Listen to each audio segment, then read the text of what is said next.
भगवान राम को मांसाहारी बताने के बयान पर सियासत तेज। एनसीपी विधायक जितेंद्र आव्हाड के खिलाफ 3 एफआयआर दर्ज। आणि राजकारणात पण वाद जातो. अरे राम आपला आहे, बहुजनांचा आहे राम, शिकार करून खाणारा राम तो आमचा आहे, आमच्या बहुजनांचा. तुम्ही जिथे आम्हाला सगळे शाकाहारी बनवायला जातात तिथे आम्ही रामाचा आदर्श पाळतो आणि आम्ही मटण खातो. हा रामाचा आदर्श. राम हा शाकाहारी नव्हता, तो मांसाहारी होता. 14 वर्ष जंगलात राहणारा माणूस कुठे जाणार हो ते शाकाहारी शोधायला. महाराष्ट्र में एनसीपी के विधायक जितेंद्र आव्हाड के भगवान राम को मांसाहारी कहने पर विवाद थम नहीं रहा है। धार्मिक भावनाओं को ठेस पहुंचाने को लेकर उनके खिलाफ पुणे, शिरडी और मुंबई में 3 अलग अलग मामले दर्ज किए गए हैं। आव्हाड के खिलाफ भारतीय दंड संहिता की धारा 295(a) के तहत प्राथमिकी दर्ज की गई है। हालांकि आव्हाड ने राम पर दिए विवादित बयान को लेकर माफी मांगी। वो चुनाव के लिए श्री राम को ला रहे हैं, लेकिन हमारे राम हमारे दिलों में है। आव्हाड ने कहा कि सच कितना भी कड़वा क्यों ना हो, जन भावनाओं को ध्यान में रखकर मैं खेद व्यक्त कर रहा हूँ। हमारे शरद पवार साहब ने हमें यह सिखाया है। दरअसल आव्हाड ने 3 जनवरी को शिरडी में पत्रकारों से कहा था, राम हमारे हैं, बहुजनों के हैं। भगवान राम शिकार करके खाते थे, हम भी श्री राम के आदर्शों पर चल रहे हैं।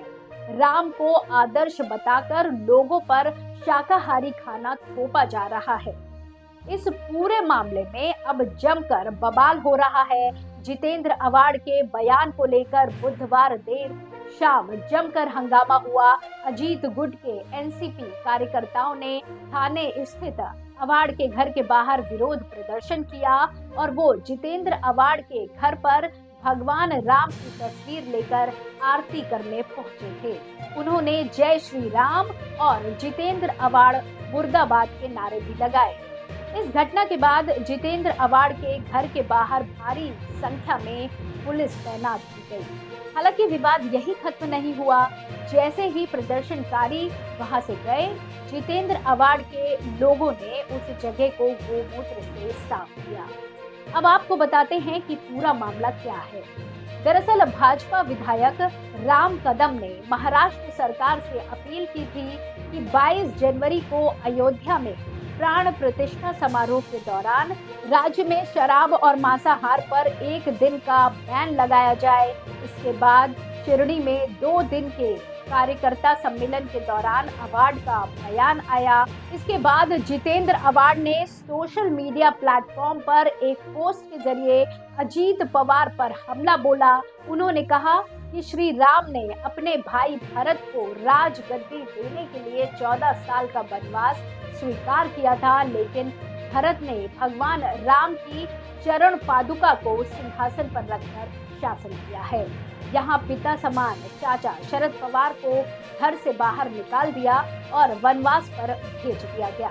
भगवान राम अपने माता पिता का सम्मान करते थे।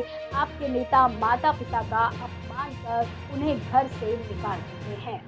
इससे इतर आपको बता दें कि शरद पवार ने विधानसभा स्पीकर राहुल नार्वेकर से एनसीपी तोड़ने वाले अजीत पवार और 8 विधायकों को अयोग्य घोषित करने की मांग की थी।